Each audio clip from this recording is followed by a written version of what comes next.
मरहबा collection mall, readymade कपड़ों का भरपूर खजाना, jeans pant, T shirt, cargo pant, night pant, बच्चे और बच्चियों के लिए अच्छे खूबसूरत और उम्दा ड्रेस। पता याद रखें, जमुर हाई स्कूल मेन रोड, जैतून हजीन मस्जिद के पास, मालेगांव वार्ड नंबर 19 के साबिक कारपोरेटर नदीम फिटर पर 2 राउंड फायरिंग।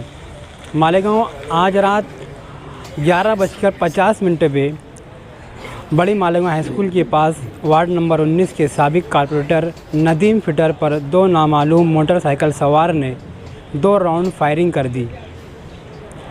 फायरिंग करने वाले दोनों शख्स के मुंह पर रुमाल बांधा हुआ था।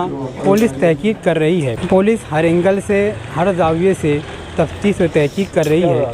सीसीटीवी कैमरे में देख सकते हैं कि किस तरह 2 लोग मोटरसाइकिल पर आए और नदीम फिटर से 2 सेकंड रुककर डायरेक्ट कुछ इशारा करते हुए फ़ौरन फायरिंग करके वहां से फरार हो गए।